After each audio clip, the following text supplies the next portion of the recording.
الله والله والله والله الله والله والله والله اعوذ باللہ من الشیطان الرجیم بسم اللہ الرحمن الرحیم رب اشرح لی صدری ویسر لی امری واحلل عقدۃ من لسانی یفقہوا قولی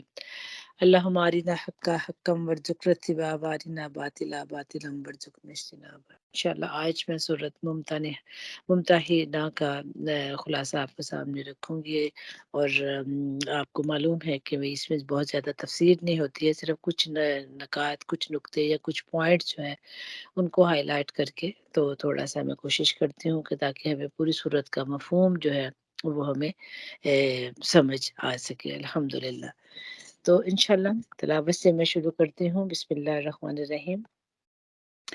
یا ایہا الذین آمنوا لا تتخذوا عدوی وعدوکم اولیاء تلقون علیہم بالمودۃ وقد کفروا بما جاءکم من الحق یخرجون الرسول وإیاکم ان تؤمنوا باللہ ربکم ان کنتم خرجتم جہادا فی سبیلی وابتغاء مرضاتی تسرون علیہم بالمودة وأنا أعلم بما أخفيتم وما أعلنتم ومن يفعله منكم فقد ضل سواء السبيل۔ صدق اللہ العظیم۔ اللہ تعالیٰ فرما رہے ہیں کہ اے لوگو جو ایمان لائے ہو، اگر تم میری راہ میں جہاد کرنے کے لیے اور میری رضا جوئی کی خاطر وطن چھوڑ کر گھروں سے نکلے ہو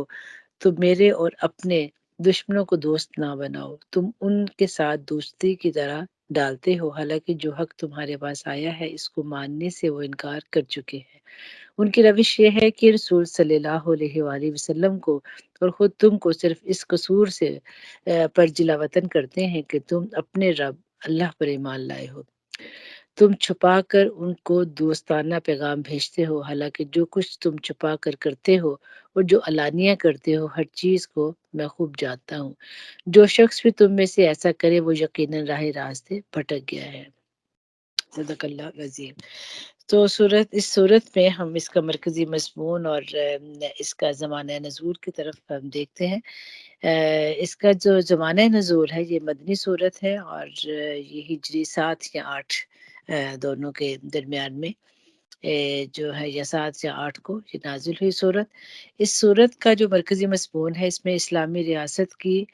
شہریت اور خارجی پالیسی کی وضاحت کی گئی ہے، اور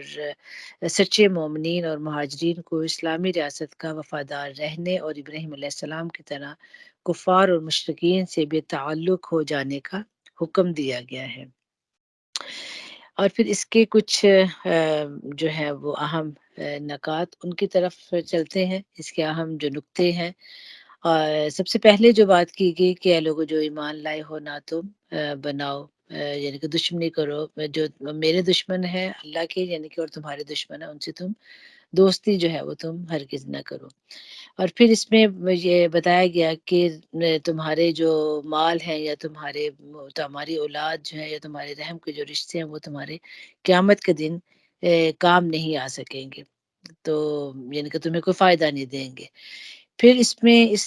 صورت میں کہا گیا کہ حضرت ابراہیم علیہ السلام کا ایک نمونہ پیش کیا، قد کانت لکم اسوۃ حسنۃ فی ابراہیم والذین معہ، یعنی کہ حضرت ابراہیم علیہ السلام جو ہے ان کا وہ تمہارے لیے بہترین نمونہ ہے۔ پھر اس صورت میں یا ایھا الذین آمنوا اذا جاءکم المؤمنات مہاجرات ممتحنون، یعنی کہ جو مہاجر عورتیں مکہ سے ہجرت کر کے مدینہ میں آئی ہیں ان کو تم پرکھ لیا کرو، ان کا امتحان لو۔ پھر اس صورت میں ہم دیکھیں گے کہ آپ صلی اللہ علیہ وآلہ وسلم کے پاس جب خواتین آئی تو انہوں نے بیعت لی، اور اس بیعت کے حوالے سے بات کی گئی ہے۔ اور پھر بالکل اختتام پہ جو بات کی گئی ہے کہ ایمان والوں سے کہ یہ جو کافروں کے حوالے میں خاص طور پر جو کہا گیا کہ کافر جو ہے وہ اب مایوس ہو گئے ہیں، اور جو قبروں میں پڑے ہوئے ہیں وہ بھی مایوس ہو چکے ہیں۔ اور ان نکات میں جو جیسے کہ آپ کو نظر آ رہا ہوگا میں نے جو لکھا ہوا ہے کہ اللہ تعالیٰ کے اسما اللہ تعالیٰ کی 5 یعنی کہ جو جگہوں پر اللہ تعالیٰ کے اسماء ہیں، العزیز الحکیم اور اللہ هو الغنی الحمید اور اللہ غفور الرحیم، اللہ علیم الحکیم، ان اللہ غفور الرحیم۔ تو 5 ڈفرینٹ مقامات پر یہ آئے ہیں، اور یہ کن جگہوں پر یا کن موضوعات کے بعد یہ صفات آئی ہیں اس پر بھی انشاءاللہ تعالیٰ بات کروں گی، کہ جب حضرت ابراہیم علیہ السلام کے اسوا کی بات کی گئی 3 صفات وہاں پر آئیں، اور پھر جب مہاجر عورتوں کی کے امتحان کی بات کی گئی وہاں پر ایک صفت اللہ تعالیٰ کی آئی، اور پھر جو عورتوں نے بیعت آپ صلی اللہ علیہ وآلہ وسلم سے لی ان کے حوالے سے۔ تو انشاءاللہ تعالیٰ جب ہم آگے جائیں گے تو پھر اس پر جو میں زیادہ اس پہ بات کرنے کی کوشش کروں گی۔ تو جو ابھی میں نے پڑھی اپنے ترجمہ بھی قرآن پاک کی اس کچھ آیات کا پڑھا، تو اس کا جو بیک گراؤنڈ ہے یا اس کا جو شان نزول ہے وہ یہ تھا کہ ایک صحابی تھے حضرت حطاب بن ابی بلتعہ، جو تھی ان کی مکہ سے ایک لونڈی آئی تھی مدد لینے کے لیے، آپ صلی اللہ علیہ وسلم کے پاس آئی کہ مدد لینے کے لیے آئی، تو اس کی مدد کی کہ اس کو پیسے وغیرہ دیے گئے، اور انہوں نے یہ جو صحابی تھے انہوں نے 10 دینار دیے اور ایک چادر دی، اور ساتھ ایک خط دیا، معرفت کا خط دیا، اہل مکہ کو بھیجا، اور یہ خط تھا جس میں آپ صلی اللہ علیہ وآلہ وسلم جو کہ ایک پلاننگ کر رہے تھے کہ مکہ پر حملہ کرنے کی، کیونکہ جو 10 سال کا معاہدہ ہوا تھا اور وہ اس معاہدے کو انہوں نے توڑا تھا، تو آپ صلی اللہ علیہ وسلم نے اب چند صحابہ کرام تھے جن سے اپنے بات چیت ہو رہی تھی کہ بھی اب یہ بدلہ لینا پڑے گا، اب ان پر حملہ کرنا پڑے گا۔ تو انہوں نے سوچا کہ میں یہ بات اہل مکہ کو بتا دوں، تو وہ وہاں پہ میرے فیملی ہیں تو شاید ان کے ساتھ وہ کوئی نرمی اختیار کرے۔ آپ صلی اللہ علیہ وآلہ وسلم کو اللہ رب العزت نے اطلاع کر دی، بتا دیا کہ یہ خاتون جو ہے وہ رکا لے کے جا رہی ہے۔ آپ صلی اللہ علیہ وسلم نے حضرت علی رضی اللہ تعالیٰ کو بھیجا، اور آپ گئے ہیں وہاں پہ جا کے آپ نے بتایا تھا کہ بھی کس جگہ پر وہ خاتون عورت ہوگی، تو حضرت علی نے جا کے ان سے پوچھا، اور اس نے صاف انکار کر دیا۔ تو پھر آپ نے کہا کہ تمہاری تو گردن مار دی جائے گی، گردن اڑا دی جائے گی اگر تم نے ہمیں خط نہ دیا، کیونکہ آپ صلی اللہ علیہ وسلم کی بات جو ہے وہ جھوٹ نہیں ہو سکتی، اگر آپ نے کہا ہے کہ تمہارے پاس ہے تو پھر ہے۔ تو اس پر وہ ڈر گئی اپنی موت کی وجہ سے، تو پھر اس نے وہ خط نکال کر دے دیا، اور جو خط تھا یعنی کہ پھر اس میں جو اطلاع دی گئی تھی اس پہ مکہ پر حملہ کرنے کی، تو پھر وہ جو صحابی تھے ان کے ساتھ پھر آپ صلی اللہ علیہ وسلم نے جب ان سے بات کی تو انہوں نے معذرت کی، انہوں نے کہا کہ میں مومن ہی ہوں، میں مسلمان ہوں، اور بس مجھے اپنے خاندان کا فکر تھا، کیونکہ میرا وہاں پہ کوئی قبیلہ نہیں ہے، تو مجھے تھا کہ شاید میرے گھر والوں کو پھر وہ مدد کریں گے یا کچھ کریں گے۔ حالانکہ حضرت عمر رضی اللہ تعالیٰ کو کافی اس بات کا غصہ آیا، تو انہوں نے کہا بھی کہ میں اس کا سر قلم کر دیتا ہوں، لیکن آپ صلی اللہ علیہ وسلم نے فرمایا کہ نہیں، انہوں نے بدر کے غزوہ میں جو ہے انہوں نے حصہ لیا تھا، تو اس لیے ان کے ساتھ ایسا معاملہ کوئی نہیں کیا جائے گا، ان کو معاف کر دیا جائے گا۔ اس کے بعد اللہ رب العزت جو ہے وہ حضرت ابراہیم علیہ السلام کے بارے میں بات کرتے ہیں کہ تم لوگوں کے لیے ابراہیم اور ان کے ساتھیوں میں ایک نمونہ، اچھا نمونہ ہے، انہوں نے اپنی قوم سے صاف کہہ دیا کہ تم اور تمہارے ان معبودوں سے جن کو تم خدا کو چھوڑ کر پوچھتے ہو جو ہے اس سے ہم قطعی بیزار ہیں، ہم نے تم سے کفر کیا۔ یعنی کہ یہاں پر حضرت ابراہیم علیہ السلام کی مثال دینے کا مقصد تھا کہ حضرت ابراہیم علیہ السلام کے اتنے دشمن تھے، ان کی جان کے دشمن بھی، سب لوگ ان کے دشمن تھے، لیکن یہ کہ انہوں نے دین اسلام کو جو ہے وہ پریفر کیا، اور انہوں نے ہر چیز کو چھوڑ دیا، اور ہمارے یعنی کہ یہ ایک ایگزامپل دے کے بتایا گیا کہ بھی انسان جو ہے وہ سوچتا ہے کہ بھی شاید ہمارے جو بیوی بچے ہیں یا کچھ ان کی وجہ سے ہم اپنا کچھ بچاؤ کر لیں گے، تو اللہ تعالیٰ بتا رہے ہیں کہ کوئی جو ہے وہ کوئی کسی کے کام نہیں آتا، یعنی کہ بیوی بچے ہوں یا کوئی خاندان والے ہوں کوئی کام نہیں آتا۔ تو یہاں حضرت ابراہیم علیہ السلام کا جو قصہ بیان کیا گیا کہ انہوں نے کہ کیا کیا کہا، انہوں نے کہ اور ہمارے اور تمہارے درمیان ہمیشہ کے لیے دعوت ہے، یعنی کہ یہ تمہارے کبھی دوست نہیں بن سکتے، اور بیر پڑ گیا جب تک کہ تم اللہ واحد پر ایمان نہ لاؤ۔ مگر ابراہیم علیہ السلام کا اپنے باپ سے یہ کہنا اس سے مستثنا تھا کہ میں آپ کے لیے مغفرت کی درخواست ضرور کروں گا، اور اللہ سے آپ کے لیے کچھ حاصل کر لینا میرے بس میں نہیں ہے۔ اور ابراہیم علیہ السلام نے جو دعا کی تھی کہ ہمارے رب تیرے ہی اوپر ہم نے بھروسہ کیا اور تیری ہی طرف ہم نے رجوع کیا اور تیرے ہی حضور ہمیں پلٹنا ہے، اے ہمارے رب ہمیں کافروں کے لیے فتنہ نہ بنا، اور اے ہمارے رب ہمارے قصوروں سے درگزر فرما، بے شک تو زبردست ہے اور دانا ہے۔ پھر فرمایا کہ انہی لوگوں کے طرز عمل پر تمہارے لیے اور ہر اس شخص کے لیے اچھا نمونہ ہے جو اللہ اور روز آخرت کا امیدوار ہے۔ اس سے کوئی منحرف ہو تو اللہ بے نیاز ہے اور اپنی ذات میں خود معبود ہے۔ پھر اس کے بعد فرمایا کہ بعید نہیں کہ اللہ کبھی تمہارے اور ان لوگوں کے درمیان محبت ڈال دے جن سے آج تم نے دشمنی مول لی ہے، اور اللہ بڑی قدرت رکھتا ہے اور وہ غفور الرحیم ہے۔ تو اس پورے جو ہے وہ میں نے ترجمہ جو پڑھا تو اس میں ہمیں حضرت ابراہیم علیہ السلام کا ایک تو رویہ، ان کا ایک کریکٹر جو ہے وہ ایک مثبت نظر آتا ہے، اور پھر ان کا دعا کرنا نظر آتا ہے کہ انہوں نے کس طرح اللہ تعالیٰ سے دعا کی، مغفرت کی دعا کی، اپنے والد کے لیے کی، اور پھر کس طرح انہوں نے رجوع کیا کہ وہ سمجھ کے کہ ان کے والد جو ہیں وہ اللہ تعالیٰ کو نہیں مانتے ہیں تو وہ تو پھر کافر ہے، تو ان کے لیے پھر انہوں نے رجوع کیا۔ تو پھر اس کے علاوہ پھر یہاں پر اللہ تعالیٰ کی جو صفت بیان کی گئی العزیز الحکیم، یعنی کہ حضرت ابراہیم علیہ السلام نے بھی بڑی حکمت کے ساتھ اور بڑی دانائی کے ساتھ اپنے فیصلے کیے، اور اللہ تعالیٰ کی ذات جو ہے اس کی بھی جو ہے وہ فیصلے بڑی زبردست ہوتے ہیں اور حکمت والے ہوتے ہیں۔ اور پھر اس کے بعد یہ جو اللہ تعالیٰ جو ہے وہ بے نیاز ہے کہ اللہ تعالیٰ کو کوئی پرواہ نہیں ہے کہ اگر تم نہ بھی اللہ کے دین کی طرف آؤ تم پھر جو اللہ تعالیٰ کے دین سے، تو اللہ تعالیٰ کو کوئی پرواہ نہیں ہے، وہ بے نیاز ہے، وہ غنی ہے، اور وہ اپنی ذات میں خود معبود ہے۔ اور پھر اس کے بعد بتایا گیا کہ پھر ہو سکتا ہے کہ کل کو یہ جو تمہارے دشمن ہیں مکہ والے، کل کو ان کے ساتھ تمہاری دوستی ہو جائے، اور پھر اللہ قادر ہے اس بات کے اوپر، اور ہم دیکھتے ہیں کہ اللہ تعالیٰ دلوں کو پھیرنے والی ذات ہے اور اللہ غفور الرحیم ہے، تو اللہ تعالیٰ جو ہے وہ ان کے دل پھیر سکتے ہیں، اور اللہ تعالیٰ جو ہے وہ غلطیاں ہیں ان کو اللہ رب العزت معاف کرتے ہیں۔ پھر اس کے بعد جو اگلی بات کی گئی کہ یا ایھا الذین آمنوا اذا جاءکم المؤمنات مہاجرات فامتحنوہن، تو اس میں جو مہاجر عورتوں کی بات کی گئی ہے کہ ان کے حوالے سے کیا لوگوں جو ایمان لائے ہو، جب مومن عورتیں ہجرت کر کے تمہارے پاس آئے تو ان کے مومن ہونے کی جانچ پڑتال کر لو، اور ان کے ایمان کی حقیقت تو اللہ ہی بہتر جانتا ہے۔ پھر جب تمہیں معلوم ہو جائے کہ وہ مومن ہے تو انہیں کفار کی طرف واپس نہ کرو، اور نہ کفار کے لیے وہ حلال ہے اور نہ کفار ان کے لیے حلال ہے،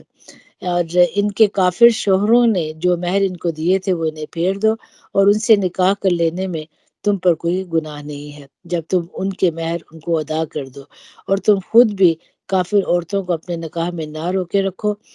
جو مہر تم نے اپنے کافر بیویوں کو دیے تھے وہ تم واپس مانگ لو، اور جو مہر کافروں نے اپنی مسلمان بیویوں کو دیے تھے انہیں وہ واپس مانگ لے، یہ اللہ کا حکم ہے اور تمہارے درمیان فیصلہ کرتا ہے، وہ علیم اور حکیم۔ تو ایک بڑا اسٹریٹ فارورڈ سا اللہ تعالیٰ نے یہ فیصلہ کیا، یعنی کہ وہ جو خواتین ہجرت کر کر آئی تھی تو اہل مکہ جو تھے انہوں نے کہا کہ جی ہم آپ کے ساتھ ہمارا معاہدہ ہوا ہے اور ہماری تو جو خواتین کو واپس کیا جائے، تو آپ صلی اللہ علیہ وسلم نے فرمایا کہ معاہدے میں مردوں کے بارے میں کہا تھا، عورتوں کے بارے میں نہیں کہا گیا۔ تو عورتوں کے جب وہ ہجرت کر کے آئی تھی تو آپ صلی اللہ علیہ وسلم کو یہ بھی تھوڑا تھا کہ ہو سکتا ہے کوئی جاسوسی وغیرہ کے چکر میں نہ آئی ہو، تو اس لیے کہا کہ جانچ پڑتال جو ہے اچھی طرح کر لو۔ پھر اس وقت یہ بھی تھا کہ کوئی خواتین جو وہاں سے مکہ سے مدینہ میں آ گئی تھے اور ان کے شوہر جو تھے وہ مکہ میں تھے اور وہ کافر ہی تھے، اور جیسے مدینہ میں کچھ جو لوگ تھے وہ جن کے جو شوہر تھے وہ مسلمان تھے اور ان کی بیویاں جو تھی وہ کافر تھیں، تو یہ ایک اللہ تعالیٰ نے ایک طریقہ بتا دیا کہ اب ان کا آپس میں رشتہ تو نہیں قائم رہ سکتا، تو بہتر یہ ہے کہ وہ اپنا مہر جو ہے وہ واپس کریں، تاکہ جس نے دوسری شادی کرنی ہے تو اس کو بھی تو ضرورت ہے مہر دینے کی اپنی بیوی کو، تو اس کے لیے جو ہے وہ اس کو ضرورت ہے تو ایسا کرنے کا اللہ تعالیٰ نے حکم دیا، اور پھر اللہ تعالیٰ نے فرمایا کہ اللہ تعالیٰ کی ذات علیم اور حکیم ہے، یعنی کہ اللہ کا حکم ہے تمہارے درمیان، اس نے فیصلہ کیا اور تم اس حکم کو مانو، کیونکہ اس میں ہی تمہارے لیے فائدہ ہے اور اس میں تمہارے لیے بہت حکمت ہے، الحمدللہ۔ اور پھر اس کے بعد جو اگلی بات آ رہی ہے کہ یا ایھا النبی اذا جاءک المؤمنات یبایعناک، کہ جو عورتیں جو بیعت کرنے کے لیے آئی ہیں، نبی کریم صلی اللہ علیہ وسلم جب تمہارے پاس مومن عورتیں بیعت کرنے کے لیے آئیں اور اس بات کا عہد کریں کہ وہ اللہ کے ساتھ کسی چیز کو شریک نہ کریں گی، چوری نہ کریں گی، زنا نہ کریں گی، اپنی اولاد کو قتل نہ کریں گی، اپنے ہاتھ پاؤں کے آگے کوئی بہتان گھڑ کر نہ لائیں گی، اور کسی امر معروف میں تمہاری نافرمانی نہ کریں گی، تو ان سے بیعت لے لو اور ان کے حق میں اللہ تعالیٰ سے دعائے مغفرت کرو، یقیناً اللہ درگزر فرمانے والا اور رحم کرنے والا ہے۔ یہ جو بیعت خواتین سے لی جا رہی ہے، مومن خواتین سے لی جا رہی ہے، کہا جاتا ہے کہ یہ جب آپ صلی اللہ علیہ وآلہ وسلم آپ نے مکہ فتح کیا تو وہاں پر عام اعلان کیا گیا تھا کہ بھی جو لوگ اسلام قبول کرنا چاہتے تھے، ان میں بہت سی خواتین تھیں جنہوں نے اسلام قبول کیا تھا، تو اس وقت ان سے یہ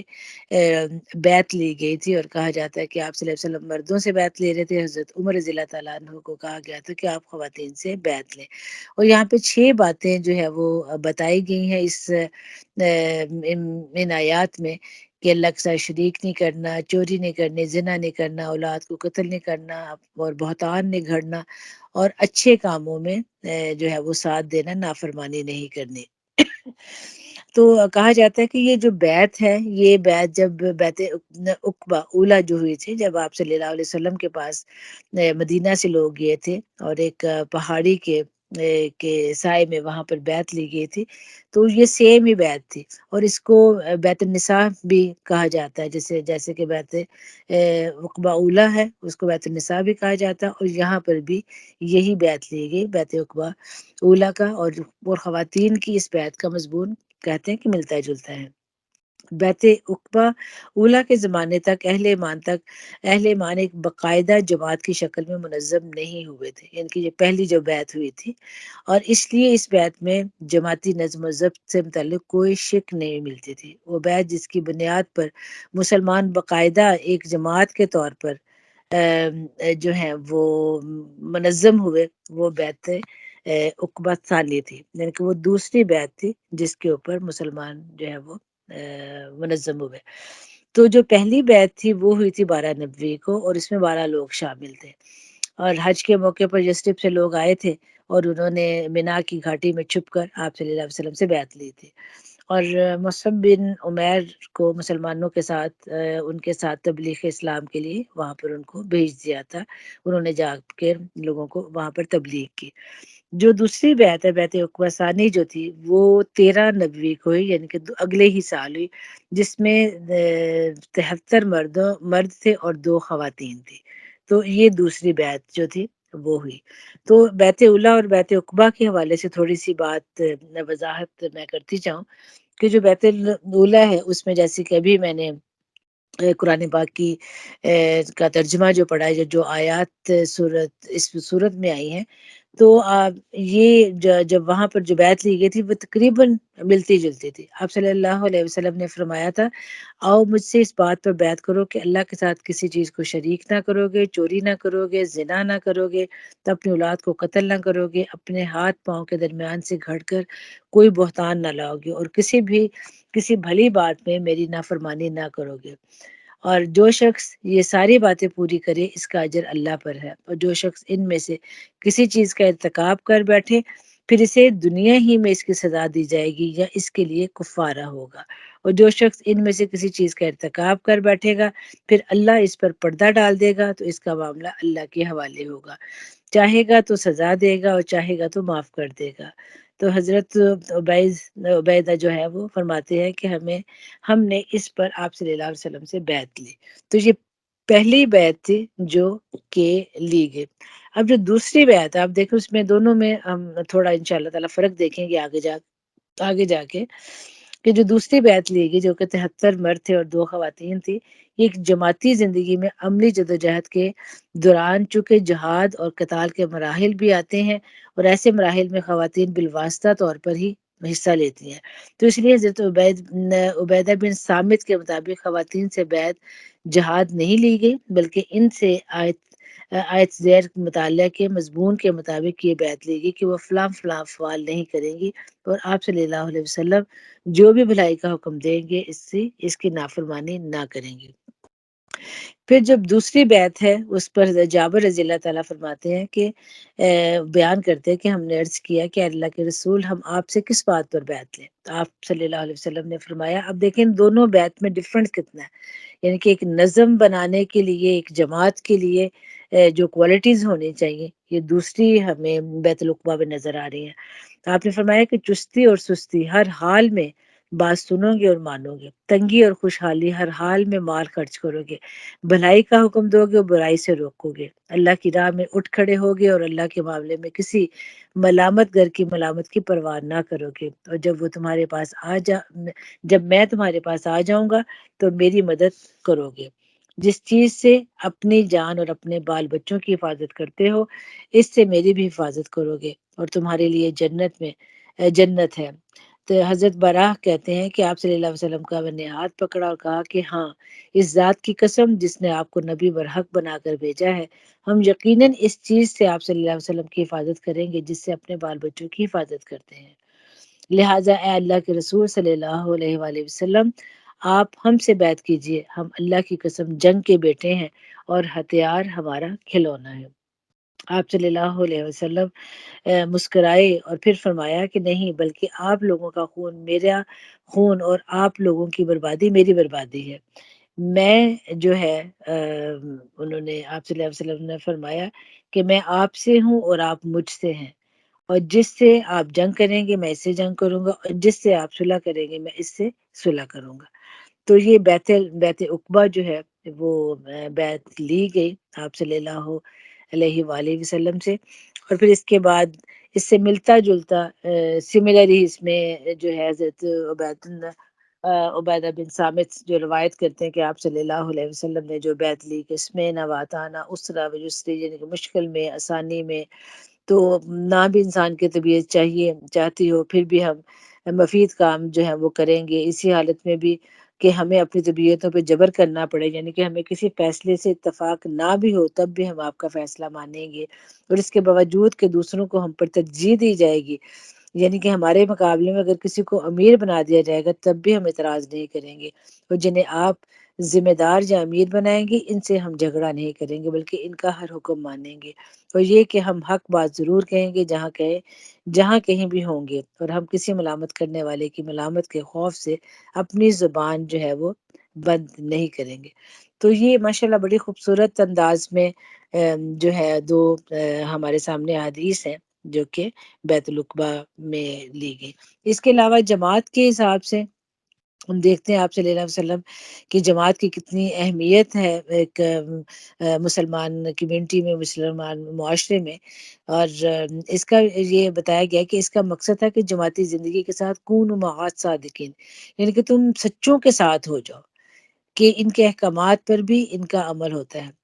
تو اس میں آپ صلی اللہ علیہ وسلم کی حدیث ہیں، جیسے آپ صلی اللہ علیہ وسلم نے فرمایا کہ تم پر جماعت کی شکل میں رہنا فرض ہے، تو تم تنہا مت رہو اس لیے کہ اکیلے شخص کا ساتھ شیطان بن جاتا ہے، لیکن اگر دو مسلمان ایک ساتھ رہیں گے تو وہ دور ہو جاتا ہے۔ حضرت عبداللہ بن عمر رضی اللہ تعالیٰ روایت کرتے ہیں کہ آپ نے فرمایا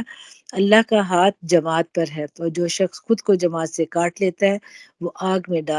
ڈالا جائے گا۔ جماعتی زندگی کی اہمیت اور جماعت کے ڈسپلن کے متعلق حضرت عمر رضی اللہ تعالیٰ فرماتے ہیں کہ یہ ایک حقیقت ہے کہ اسلام نہیں ہے بغیر جماعت کے، اور کوئی جماعت نہیں ہے بغیر امارت کے، اور امارت کا کوئی فائدہ نہیں ہے اگر اس کے ساتھ اطاعت نہ ہو۔ تو ہمارا دین جو ہے وہ مکمل نہیں ہو سکتا جب تک کہ ہم ایک جماعت کا حصہ نہ بنے، ہماری جماعت نہ ہو، اور ہم